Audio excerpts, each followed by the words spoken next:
कोजागरी पौर्णिमा म्हटलं की सगळ्यांनाच आठवते तर ते म्हणजे मसाला दूध। आजच्या व्हिडिओमध्ये मी तुम्हाला बाजारातल्या पेक्षाही प्युअर मसाला दूध पावडर घरच्या घरी आणि खूप सोप्या पद्धतीने कशी तयार करायची ते सांगणार आहे। त्याचबरोबर दूध न आटवता अगदी कमी वेळेत हा मसाला वापरून मसाला दूध कसे बनवायचे ते देखील सांगणार आहे। त्यामुळे व्हिडिओ स्किप न करता शेवटपर्यंत नक्की बघा।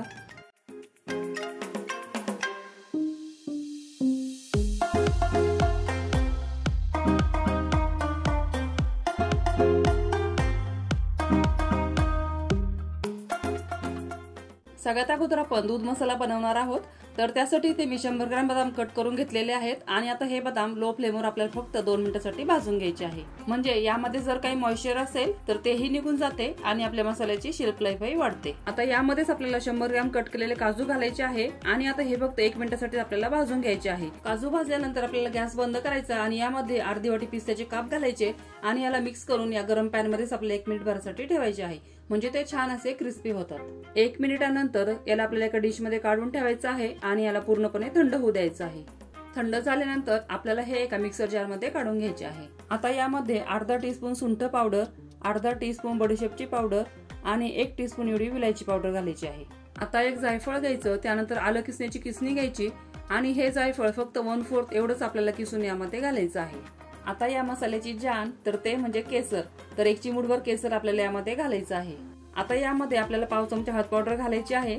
आता तुम्हाला वाटेल की याला हळदीचा वास येईल, तर अजिबात वास येत नाही, कळतही नाही की आपण यामध्ये हळद पावडर घातलेली आहे आणि बाहेरच्या मसाल्यामध्ये तर हळद पावडर ही कंपल्सरी घातलेलीच असते। आता यामध्ये आपल्याला घालायची आहे मिल्क पावडर, तर ज्या वाटीने आपण काजू बदाम मोजून घेतले होते त्याच वाटीने अर्धी वाटी इथे मी मिल्क पावडर घेतलेली आहे। यामुळे दुधाला थिकनेस येतो, म्हणून आपल्याला दूध आटवत बसायची गरजच पडत नाही।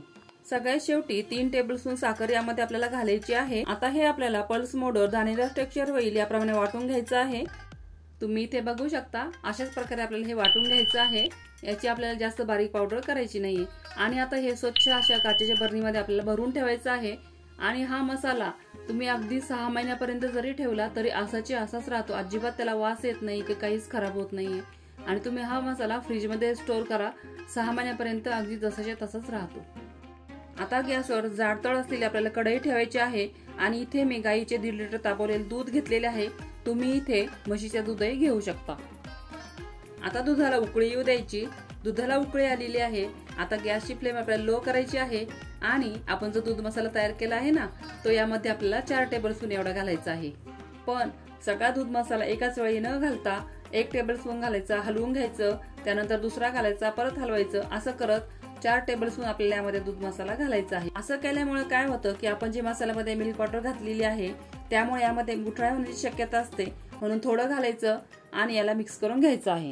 आता यामध्ये 4 टेबलस्पून साखर घालायची, याला हलवून घ्यायचं आणि मंद गॅसवर फक्त 4 ते 5 मिनिटांसाठी आपल्याला याला उकळू द्यायचं आहे आणि मध्ये मध्ये हलवायचं देखील आहे, म्हणजे दुधाला साय येणार नाही। 4-5 मिनिटांनंतर तुम्ही बघू शकता मस्त आपले इथे कोजागिरी पौर्णिमा स्पेशल मसाला दूध तयार झालेले आहे।